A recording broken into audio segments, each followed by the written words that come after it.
আসসালামু আলাইকুম দর্শক, আশা করি সবাই ভালো আছেন। এই মুহূর্তে আমি মিরসরাই উপজেলার বারিয়ারহাট এলাকায় আছি।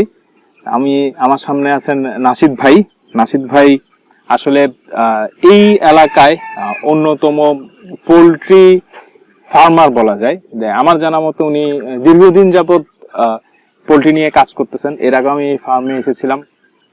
তো এর আগে উনি লেয়ার নিয়ে কাজ করে ব্রয়লার নিয়ে কাজ করেছিলেন। তো আমার পিছনে যে শেডটা দেখছেন, এখানে এই মুহূর্তে প্রায় একসাথে 4000 সোনালী মাংসের জন্য রেডি হচ্ছে। এটা সম্ভবত উনি আগে ব্রয়লার করছেন, সোনালী এখন করছেন। কেন ব্রয়লার নিয়ে সোনালীতে আসা, কিংবা সোনালীতে কি ধরনের ব্যবসা হচ্ছে, কতটুকু লাভ হচ্ছে, কতটুকু কিংবা নতুনরা কিভাবে করবেন, সেটা নিয়েই সবকিছু মিলিয়ে কথা বলবো। যেহেতু আমার ফার্মিংটা ভালো লাগে, ইন ডিটেইলস আসলে পার্সোনালি যেটা বলি যে আমি নাসিদ ভাইয়ের সাথে কথা বলে এর আগে দেখেছি যে রিয়েল ইনফরমেশনটা পাওয়া যায়। এবং ওইখানে আশেপাশে যে খামারিরা আছে ওনার সাথে এখানে একটা অনেকটা সমিতি কিংবা একটা সবাই মিলে একসাথে যে ফার্মিং করা ব্যাপারটা, সবার অভিজ্ঞতা শেয়ার করে ফার্মিং করার যে ব্যাপারটা এই এলাকায় আমি সেটা দেখি। এবং যেহেতু এখানে অনেকদিন যাবত কাজ করতেছেন, অনেকেই এখানে আসতে দেখি প্রায় সময়। তো তো আমরা এই চ্যানেলের মাধ্যমে আমরা আজকে জানবো যে আসলে সোনালী নিয়ে কি ধরনের ব্যবসা করা যায়, কিংবা লাভ লোকসান কতটুকু হয়, খাবারের দাম কত। নতুন যারা শুরু করবেন তারা ইনশাল্লাহ একটা ভালো আইডিয়া পাবেন। নাসিদ ভাই, ইউটিউব চ্যানেল আপনাকে আজকের ভিডিওতে স্বাগতম। হ্যাঁ, আপনাকেও স্বাগতম। আর রিয়াদের যে ইউটিউব চ্যানেলের সাবস্ক্রাইবার আছেন তাদেরকে আজকের ভিডিওটা দেখার জন্য স্বাগতম জানাচ্ছি। ফার্মটা শুরু করছি আমরা 2016 সালে। আচ্ছা, 2016 সাল থেকে প্রথমে আমরা ব্রয়লার দিয়ে শুরু করলাম। ব্রয়লার দিয়ে প্রথম যখন দেখলাম যে খুব ভালো পজিশনে গেল। কতগুলো বাচ্চা ব্রয়লারে উঠতো? প্রথমে আমরা স্টার্টিং শুরু করতে হচ্ছে 1800 মুরগি দিয়ে। 1800 মুরগি দিয়ে প্রথমে দেখলাম যে কিরকম প্রফিট হচ্ছে, অথবা কোনো বাধা প্রতিবন্ধকতা আছে কিনা। ঠিক আছে, এটা দেখলাম। দেখার পর যখন দেখলাম যে না, ঠিক আছে, ভালোই লাগলো। পরে আমাদের দ্বিতীয় শেড যেটা আছে পাশে, ওটা চালু করলাম। ওটা চালু করার পরে আস্তে আস্তে ফার্ম বাড়ালাম। এখানে দুই শেডে মিলে মানে বাড়াতে বাড়তে একসাথে ওখানেও একটা নেওয়া হয়েছিল। হ্যাঁ, ওখানে পাশে ছিল। কত ক্যাপাসিটি ছিল এটা? সবগুলোতে 2500 করে মুরগি পালা যেত। একটা সময় ছিল ব্রয়লারই সাড়ে প্রতি মাসে 7500 ব্রয়লারের মাংস এখান থেকে রেডি হতো। হ্যাঁ, এখান থেকে রেডি হতো। হতে কত সালে গিয়ে ব্রয়লার 7500 হলো? প্রথম 2 ব্যাচ করার পরেই কিন্তু তখন মোটামুটি লাভ হতো। হ্যাঁ, প্রথমে যখন শুরু করছি তখন দেখলাম যে প্রফিট হচ্ছে, এবং আসলে মানে একটা লোভনীয় প্রফিট। আচ্ছা, এই লোভনীয় প্রফিট দেখে কিন্তু আসলে করা, যেটা মনে করেন আমরা কিন্তু আসলে প্রথমে পোল্ট্রিতে আসার একটা মাত্র কারণ হচ্ছে যে আমরা বিভিন্ন টিভি চ্যানেলে দেখছি যে বেকারত্ব দূরীকরণের জন্য ব্রয়লার পালন, মুরগি পালন সরকারিভাবে বিভিন্ন উদ্বুদ্ধ করা হতো। প্রত্যেকটা চ্যানেলে কৃষি প্রোগ্রাম আছে। ঠিক আছে, সবগুলো কৃষি প্রোগ্রামে দেখা যায় সফল খামারি ওরা কিভাবে করতেছে। তারপর ইউটিউবে তো প্রতিনিয়ত আমরা এটা নিয়ে সবাই সফলতাটাই দেখি আমরা। হ্যাঁ, সফলতা দেখে কিন্তু আমি নিজেও আসছি, ইন্সপায়ার্ড হলাম। হ্যাঁ, এবং কি আসলে মানে একদম আলহামদুলিল্লাহ প্রথমে কিন্তু আমি প্রফিটও করছি। পরে আস্তে আস্তে একটু বাধা প্রতিবন্ধকতার মধ্যে পড়লাম, এই আর কি। আচ্ছা, বাধাটা মানে একটা সময় যখন 1800 বাচ্চা দিয়ে 2016 শুরু, 17 শেষের দিকে এসে 7500 বাচ্চা হলো, তার মানে হচ্ছে যে নিশ্চয়ই লাভ হচ্ছিল। লাভ হতে মানে মোটামুটি প্রফিট জেনারেট হওয়ার কারণেই পরিধিটা বাড়ছে। এখন আমি এসে দেখতেছি এই মুহূর্তে ব্রয়লার ছেড়ে দিয়ে সোনালীতে আসছে। তো ব্রয়লারটা ছেড়ে দেওয়ার কারণ কি? লাভের দিকে হঠাৎ করে 17 শেষের দিকে ব্রয়লারটা মনে ছেড়ে দিয়েছেন? 17 শেষের দিকে প্রত্যেকটা ব্যবসায় কিন্তু লাভ লস আছে। ঠিক আছে, যদি মনে করেন শুধু লাভে থাকতো তাহলে তার সবাই কিন্তু ব্যবসায়ী করতো। রাইট। এখন এই চিন্তা ভাবনা করে নামতে হবে যে প্রত্যেকটা ব্যবসায় লাভ লস আছে। ঠিক আছে, আমরা লাভও আছে লসও আছে, এটা চিন্তা করে কিন্তু নামার পরে কিন্তু 2017 সাল যখন আসলো, একটা প্রত্যেকটা কোম্পানির একটা আগ্রাসী মনোভাব তৈরি হয়ে গেল। ওরা কি করলো, মনে হয় যে সবাই ধুম পড়ে গেছে, সবাই ব্রয়লার পালতেছে। নতুন নতুন কোম্পানি, আমাদের দেশীয় কোম্পানি, বিদেশি কোম্পানি যেগুলো আছে, ওরা তাদের বাচ্চার দাম প্রতিনিয়ত বাড়াতে শুরু করছে, যেহেতু চাহিদা বাড়তেছে ব্রয়লার। সবাই চারিদিকে মানে মানুষ খুব উদ্বুদ্ধ হয়েছে যে ব্রয়লার পালুন। ঠিক আছে, বিদেশ থেকে কিন্তু প্রচুর মানুষ কিন্তু এসে নতুন নতুন শেড তৈরি করছে। আমাদের এদিকে আশেপাশে যতগুলো আছে এগুলো সব মানুষের বিদেশে থাকতো, ঠিক আছে, ওরা আমার চ্যানেলও দেখা যাচ্ছে, আমি যেহেতু এই চ্যানেলটাতে সাধারণত এগ্রি রিলেটেড ইউটিউব ভিডিও গুলাই ছাড়ি, তো ইউটিউবে দেখে অনেকে ইন্সপায়ার্ড হয়ে মানে বিদেশ থেকে প্রচুর ফোন আসে যে বাইরে আমাদের মিডল ইস্টের যে কান্ট্রি গুলো আছে সাধারণত ওখান থেকে অনেক ভাই ফোন দেন যে আমি বাইরে খুব একটা ভালো করতেছি অথবা রিসেন্ট প্ল্যান করতেছি যে দেশে এসে এগ্রি সেক্টরে পোল্ট্রি সেক্টরে ইনভেস্ট করব, পোল্ট্রি সেক্টরে কাজ করে কিছুটা ইনভেস্ট করে আবার দেশে চলে আসবে, এই ধরনের মনোভাব থাকে। তো রিসেন্ট এই আজকে যে ভিডিওটা হচ্ছে 2019-এর জুলাইয়ের 16 তারিখ, তো এই সময়টাতে যেটা হচ্ছে যে ব্রয়লার কিন্তু এখন অনেক সেটা আমি দেখতেছি বন্ধ। সাধারণত চিটাগং এর মিরসরাই থেকে সীতাকুণ্ড পর্যন্ত, মিরসরাই সীতাকুণ্ড রেঞ্জে প্রচুর ফার্ম, যেহেতু পাশে পোল্ট্রি জোনে বলা হয়, এখানে অনেক বড় বড় অনেক খামারি আছে, ছোট বড় অনেক খামারি আছে, প্রচুর পোল্ট্রি খামার আছে। কিন্তু রিসেন্টলি এখানে প্রচুর খামার বন্ধ, মানে বিশেষ করে যেটা হচ্ছে ব্রয়লারটা বন্ধ হয়ে গেছে। ব্রয়লার বন্ধ হয়ে মানুষ কিন্তু পরবর্তীতে কেউ টার্কি, দেশি মুরগি বা সোনালির দিকে চলে আসছে। হ্যাঁ, 2019-এ শুরু মানে 18-র শুরু থেকেই এই ট্রেন্ডটা মোটামুটি হয়ে গেছে যে ব্রয়লারে যারা খামার করতেছে তারা পুরান ফার্মার অনেককে দেখছি বন্ধ করে বিকল্পতে চলে আসতেছে। ব্রয়লার ছেড়ে দেওয়ার মূল কারণটা কি? 2007 সালে যখন আমি পোল্ট্রি সম্বন্ধে ট্রেনিং করতেছিলাম যুব উন্নয়ন প্রশিক্ষণ কেন্দ্রে, তখন আমরা যখন ট্রেনিং করতেছি তখনকার সময়ের কথা, তখন একটা বাচ্চার দাম ছিল 13 টাকা, 17 টাকা, খাবারের দাম ছিল 22 টাকা, ঠিক আছে। মুরগি বিক্রি হতো পাইকারি, মানে আপনারা যেটা বলছেন 120 টাকা, ওটা হচ্ছে যে খুচরা পর্যায়ে, ঠিক আছে। আমরা বলছি পাইকারি ছিল হচ্ছে যে 95, 94, 92 এরকম রেট। বাচ্চার দাম 13 টাকা, খাবারের দাম 22 টাকা, মুরগির দাম 95 টাকা, মানে 22 টাকা প্রতি কেজি ছিল, প্রতি কেজি। আচ্ছা, ঠিক আছে। আর কি অবস্থা? আর আজকে বর্তমান বাজারে একটা বাচ্চার দাম উঠে যাচ্ছে 85 টাকা, খাবারের দাম, একদিনের বাচ্চা অনেক সময় 85 টাকায় কিনতে হয়, 85 টাকা কিনতে হয়। আচ্ছা, খাবারের দাম 44 টাকা পার কেজি। হ্যাঁ, খাবারের দাম 44 টাকা। আর মেডিসিনের দাম তো আস্তে আস্তে বাড়ছে। তারপর লেবার কস্টিং সবসময় প্রতিনিয়ত বাড়তেছে। 2010 সালে মুরগির দামটা আর বাড়ে নাই। হ্যাঁ, মুরগির দাম কোথায়? মুরগির দাম কিন্তু এখনো, যেমন আজকের মার্কেট, আজকের যে রেট, ঠিক আছে, আজকে সকালবেলা আমি ব্রয়লার মুরগির রেটটা জিজ্ঞেস করছি, আজকে ব্রয়লার মুরগি চলতেছে 95 টাকা। আচ্ছা, আজকের রেটে তো 95 টাকা। কিন্তু ওই বাচ্চা আমি জিজ্ঞেস করলাম যে গত 1 মাস আগে বাচ্চাটা কিনা কত ছিল। মানে সব মিলিয়ে ব্যাপারটা হচ্ছে যে বাচ্চার দাম অধিক বেড়ে গেছে, খাবারের দাম বেড়ে গেছে, সেই অনুযায়ী মাংসের দামটা বাড়ে নাই।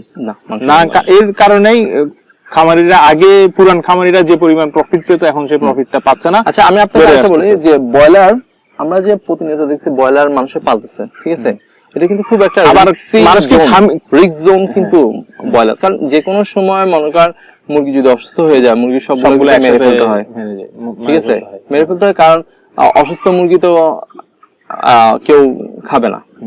সব মিলিয়ে ব্রয়লারটা এখন রিস্কি একটা ব্যবসা হয়ে গেছে। কথা হচ্ছে যে একটা ব্যবসায় যখন দেখবো যে আমার ব্রয়লার, আমি যদি 2000 মুরগি পালি, যদি আমার অসুস্থ হয়ে যায়, ঠিক আছে, অসুস্থ হয়ে যায়, এটাকে সুস্থ করতে করতে আমার দেখবো যে 300-400 মুরগি মরে যাবে। 300-400 মুরগি যদি আমি মরে যাই, এরপরে যদি আমি রেট না পাই, ঠিক আছে, মুরগি সুস্থ করতে আমার অনেক টাকা খরচ পড়ে মেডিসিনে, ঠিক আছে, সবকিছু করার পরে যদি রেট নাই, তখন মানুষ কিভাবে ব্যবসা করবে? তাহলে ব্রয়লারটা বিকল্প হিসেবে অনেকে এখন সোনালিতে আসলো। হ্যাঁ, সোনালিতে কেন আসলো?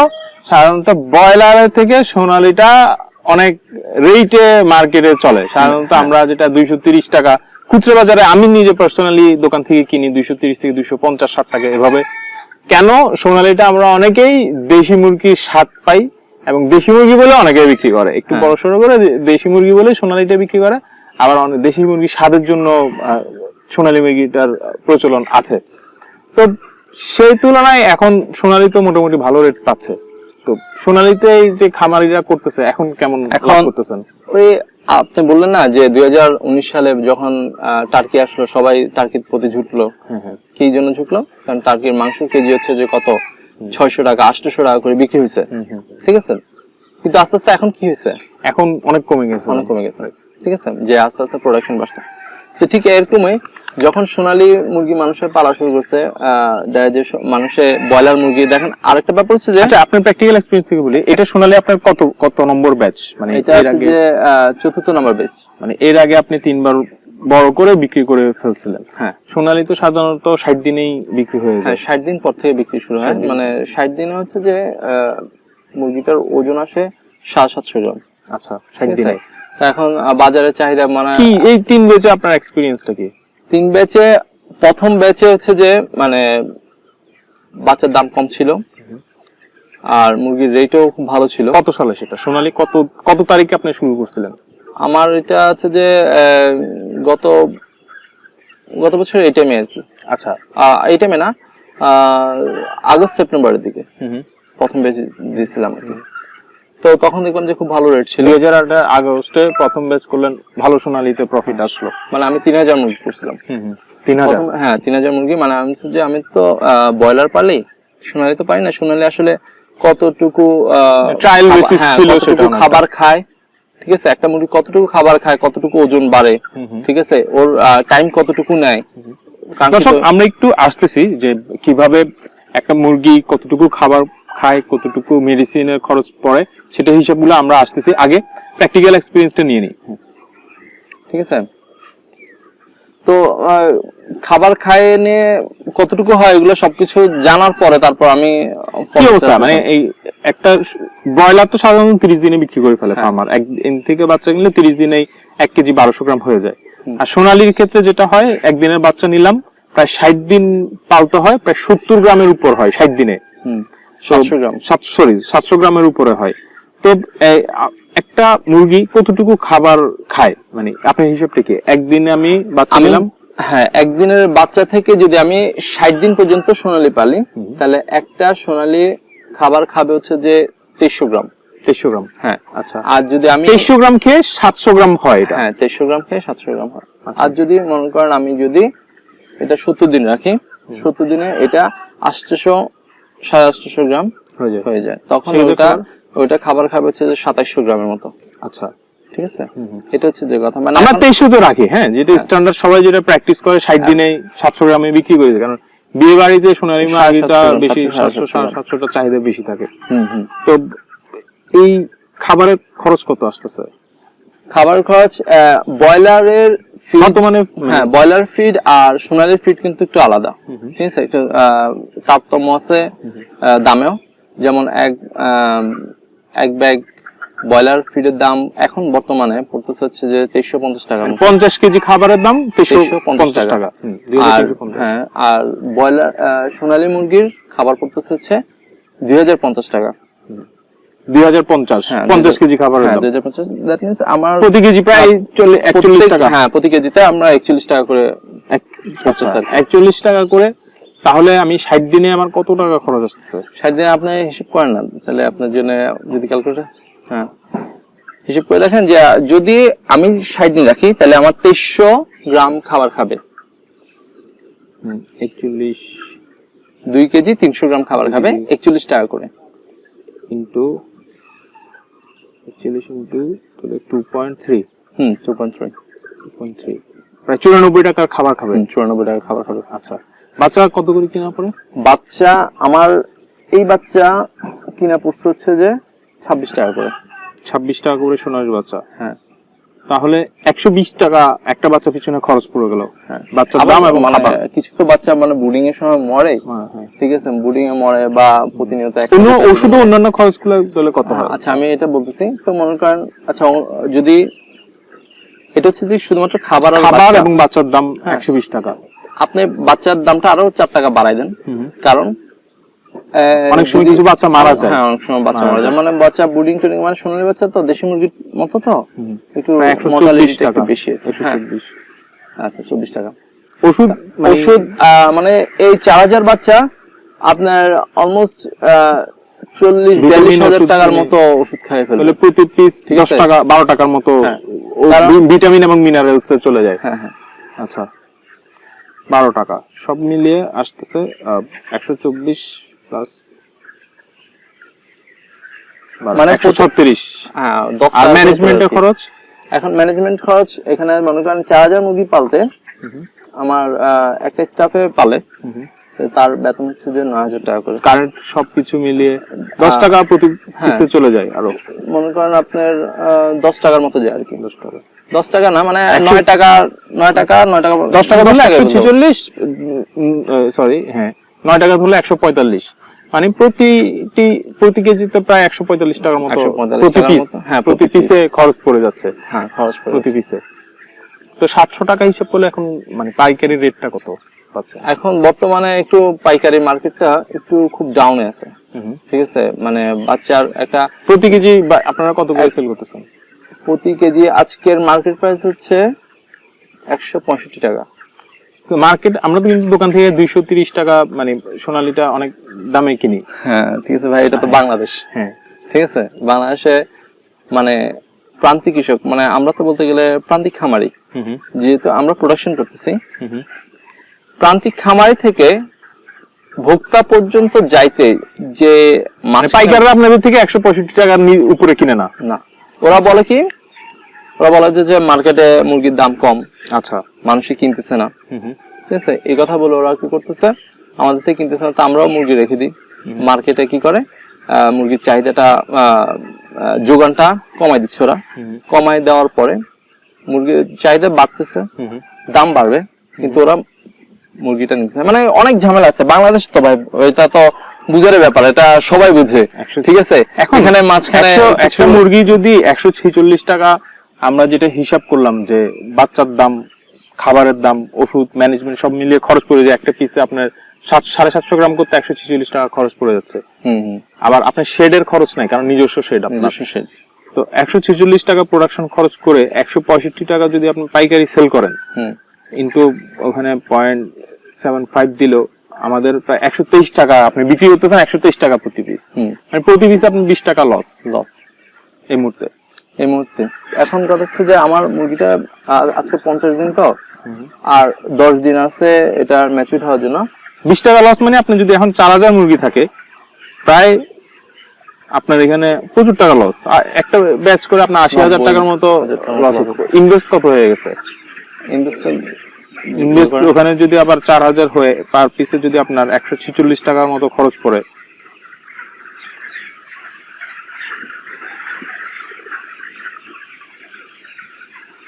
প্রায় 5,84,000 টাকা ইনভেস্ট করে 80,000 টাকা দিন শেষে লস হয়ে যাচ্ছে।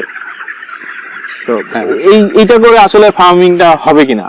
না এভাবে এটা কেউ আমি বলি 2017 সালে সরাসরি খুচরা কাস্টমারের কাছে কি সেল করা যায়, যেটা খুচরা কাস্টমার যেহেতু 200 টাকায় কিনতেছে, হ্যাঁ করা যায়। তাহলে পাইকারি যদি 100, তাহলে যদি এই জিনিসটা করতে হয়, যেমন আমি তো এখন আছে বাড়িরহাটে, আমাকে পুরো প্রোডাকশনটা আমাকে নিয়ে যেতে হবে হচ্ছে চিটাগাং নিয়ে যেতে হলে আমাকে কি করতে হবে, সরাসরি এত গাড়ি নিতে হবে, গাড়ি নিয়ে আমাকে এগুলা বহন করে নিয়ে যেতে হবে চিটাগাং নিয়ে যায়, প্রত্যেকটা জায়গায় আমাকেই সেল সেন্টার খুলতে হবে এবং আমাকেই মুরগিটা বিক্রি করতে হবে। আচ্ছা ঠিক আছে, মিনিমাম তাহলে 46 তো আপনারা পার কেজি 200 টাকার নিচে এখন সোনালী যদি না পান পাইকারি। এখন একটা হচ্ছে যে প্রত্যেকটা জিনিসের একটা নির্দিষ্ট মূল্য থাকা দরকার, ঠিক আছে। যে মনে করেন আজকে বাচ্চার রেট 25 টাকা বা 26 টাকা, তাহলে বাচ্চার রেট যদি 26 টাকা হয়, তাহলে সোনালী মুরগির রেট হওয়ার দরকার ছিল, মানে পাইকারি রেট হওয়ার ছিল 200 থেকে 210 টাকার মধ্যে, ঠিক আছে। বাস মাঝখান দিয়ে 30 টাকা ইয়ে করে পাইকারি মার্কেটে হওয়ার দরকার ছিল 230 টাকা বা 200 টাকায় পাইকার, মানে আপনার খুচরা, হ্যাঁ 230 পাইকারি পেলেও খুচরা মার্কেটে দেখেন আজকে কিন্তু খুচরা মার্কেটে সোনালী মুরগি চলতেছে 230 টাকা করে, কিন্তু পাইকারি মার্কেটে মাত্র 165 টাকা। তাহলে দেখেন গ্যাপটা কত, গ্যাপটা কিন্তু এত থাকার কথা না। গ্যাপ প্রথম বেচে লাভ পাইছেন, এখন এসে লাভ পাচ্ছে না কেন? প্রথম বেচে আস্তে আস্তে প্রচুর মানুষ কিন্তু পোল্ট্রি ফার্মে ঝুঁকতেছে। এখন দেখেন আমি যদি আপনি আমার খাবারের রেট কি বেড়ে গেছে? হ্যাঁ খাবার রেট বেড়ে গেছে। আপনার খাবার রেট কত করে ছিল? আমি যখন শুরু করছি তখন প্রতি কেজি খাবারের দাম ছিল 40 টাকা ব্রয়লার। এখন সোনালী, হ্যাঁ সোনালী, আর সোনালী ছিল হচ্ছে যে 36 টাকা। আচ্ছা, সেটা এখন 41 টাকা হয়েছে, প্রতি কেজি 5 টাকা বেড়ে গেছে ওভারঅল, মানে কিন্তু খাবারের রেট মাংস দিতে পারেনি। প্রথম কিন্তু সোনালী মুরগির বাচ্চা রেট ছিল হচ্ছে যে 10 টাকা 12 টাকা।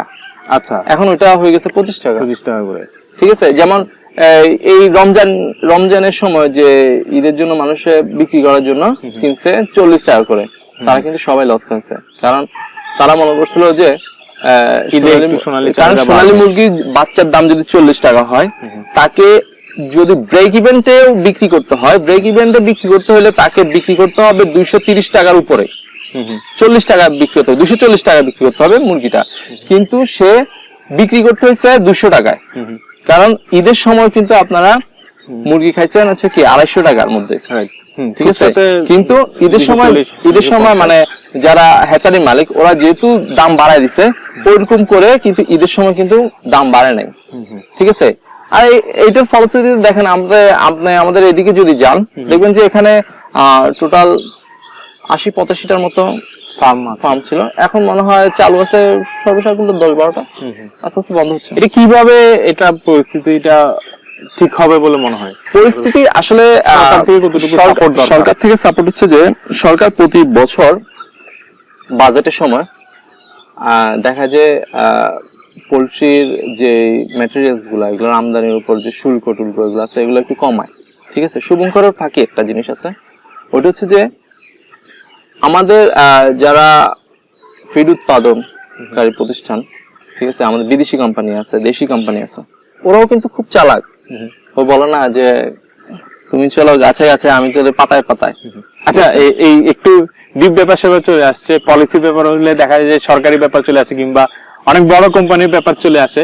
এটা আসলে কাউকে বলে রাখি ডিমোটিভেশন করার জন্য না, যে প্র্যাকটিক্যালি ফার্মিং বাংলাদেশে কোথায় আছে, ফার্মাররা কি ভাবছে, সেটা ওপেনলি শেয়ার করার জন্যই এই ভিডিওটা বানানো, যে কাউকে ডিমোটিভেট করার জন্য এই ভিডিওটা বানানো। আমি চাই যে নতুন কেউ, যেটা নাসির ভাই কিছুক্ষণ আগে যে ভিডিও করার আগে শেয়ার করছিল, যে যখন অনেক ফার্মারে যেহেতু ফার্মের সাথে আছেন অনেকেই মানে জানতে চায়, সাজেশনের জন্য আসে, হ্যাঁ, তো তাদেরকে আসলে রিয়েল বর্তমান ফার্মিং সিচুয়েশনটা জানানোটা দরকার। এই জন্যই কিন্তু ওনার এই বক্তব্যগুলো শেয়ার করা আর কি।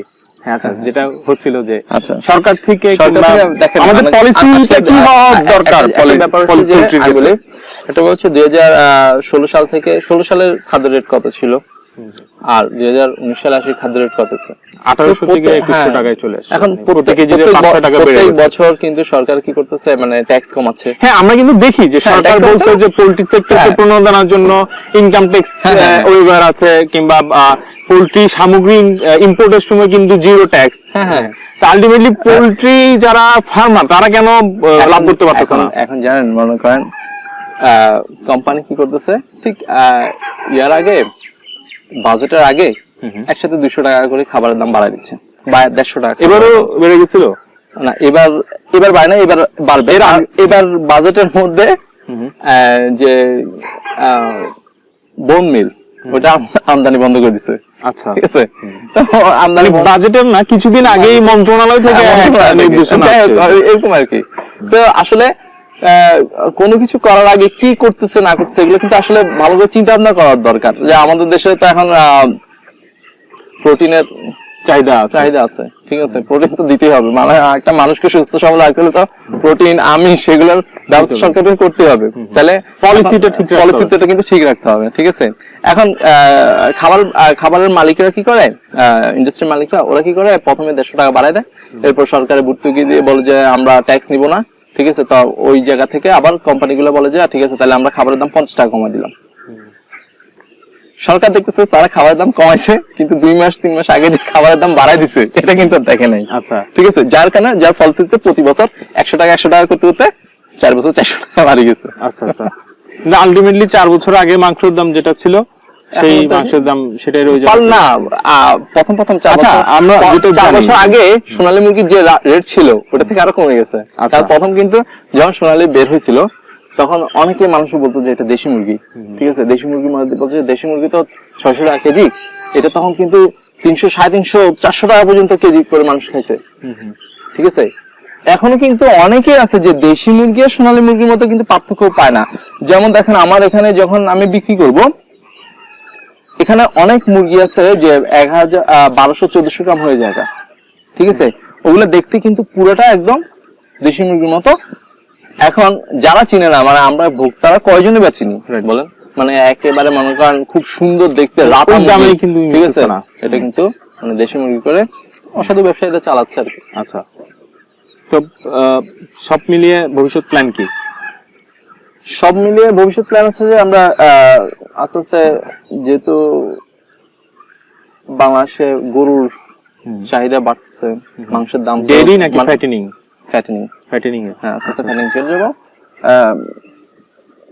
মুরগিটা আস্তে বন্ধ করে দেবো। আচ্ছা, নতুন উদ্যোক্তার ক্ষেত্রে যারা পোল্ট্রি সেক্টরে আসতে যাচ্ছে তাদের জন্য কোনো মেসেজ থাকলে কি কি জেনে শুরু করবে? না, একটা ব্যাপার হচ্ছে যেমন কারণ আজকে আপনি তো এই ভিডিওটা দিবেন, ঠিক আছে, যখন এটা টেলিকাস্ট হবে তখন দেখবেন যে আমি এখন তো বলি যে অনেকে দেখবেন যে আপনাকে অনেক খারাপ মন্তব্য করবে। হ্যাঁ, স্বাভাবিক, অনেক সবাই সাধারণত পজিটিভ চায়, নেগেটিভ কিছু এখানে অনেকে বিদেশ থেকে এসে, ঠিক আছে, আমাদের খামার দেখে বলছে যে খামার করবো, জানেন ওদেরকে কত মানা করছে আমি যে করিও না, তখন ওরা একটাই কথা বলে, আপনি করে লস হলে আপনি করতেছেন কেন? রাইট, হ্যাঁ এটা তো আমি বললাম, আরে এই শুরু থেকে করতেছেন, আপনার লস হচ্ছে কেন? এখন আমার কথা হচ্ছে যে মানে এটা হচ্ছে অনেকটা জুয়া খেলার মতো। আচ্ছা, বুঝছেন, কারণ আপনি যদি ফার্মিং এর একটা মজা আছে, আপনি যে কিছু কারণ ফার্মিং করেন দেখবেন যে সে কিন্তু খুব মানে মন থেকে নিয়ে ফেলে, ছাড়তে পারে না। এক ব্যবসা যখন মানুষ করে যদি প্রফিট হয় মানুষ ব্যবসা ছাড়ে না, আর যদি ব্যবসা লস হয় ব্যবসা মানুষকে ছাড়ে না। আচ্ছা, ঠিক আছে, মানে একটা আবর্ত হয়ে গেছে। হ্যাঁ, যদি ব্যবসাতে প্রফিট হয় যার প্রফিট হবে সে কিন্তু ওই ব্যবসাটা ছাড়বে না, আর যদি ব্যবসা লস হয়ে যায়, ঠিক আছে, সে লসের বোঝা কাঁধে থাকে বিধায় মানে লসটা কভার দেওয়ার জন্য সে হোপে থাকা যে এই বেচে লস হয়েছে, হবে সামনের সিজনে হয়তো বা সিচুয়েশনটা চেঞ্জ হবে, আরেকবার বাঁচতে বলছি যে লস হলে ব্যবসা মানুষকে ছাড়ে না, আর লাভ হলে মানুষ ব্যবসাকে ছাড়ে না। আচ্ছা, এখন যেটা হচ্ছে যে আসলে মানে লোন হয়ে গেছে হয়তো বা খাবারের বাকি, খাবারের দোকান বাকি টাকা পায়, হয়তো নেক্সট ব্যাচে প্রফিট হলে টাকাটা শোধ হয়ে যাবে, এই জন্যই ব্যবসাটা কন্টিনিউ রাখা, এটাই আর কি। আচ্ছা, তো আসলে দর্শক অনেক লম্বা একটা ভিডিও হয়ে যাচ্ছে, যারা এখন পর্যন্ত এখানে ধৈর্যের সাথে ভিডিওটা দেখতেছেন সবাইকে আন্তরিক ধন্যবাদ। যে আন্তরিকভাবে আবার দুঃখিত যে এটা সাধারণত কোনো মোটিভেশনাল ভিডিও হলো না, যে একটা পজিটিভ ভিডিও হলো না, যে অনেকেই ভিডিওটা দেখে নিরুৎসাহিত হতে পারেন। তবে আমার মনে হয় যে পোল্ট্রি সেক্টরে কিংবা অ্যাগ্রো সেক্টরে যে কোনো ব্যবসায় নামার আগে ইন ডিটেলস সবার থেকে জেনে ব্যবসায় নামা ভালো, এবং সিনিয়র যারা আছে, যারা অনেকেই এই ব্যবসার সাথে ইনভলভ, ওতপ্রোতভাবে জড়িত, তাদের সাথে ভালো মতো পরামর্শ করেই বিভিন্ন ব্যবসা, নতুন পোল্ট্রি সেক্টর সহ অ্যাগ্রো সেক্টরে নামা প্রয়োজন বলে মনে করি। আপনাকে এতক্ষণ ধৈর্য ধরে আমাদের সাথে আপনার এক্সপিরিয়েন্সটা শেয়ার করার জন্য আন্তরিকভাবে ধন্যবাদ। আপনাকে ধন্যবাদ। আপনার দর্শকদের কাছে আজকের মতো বিদায় নিচ্ছি, আরেকটা ভিডিও নিয়ে আবার হাজির হব। আসসালামু আলাইকুম।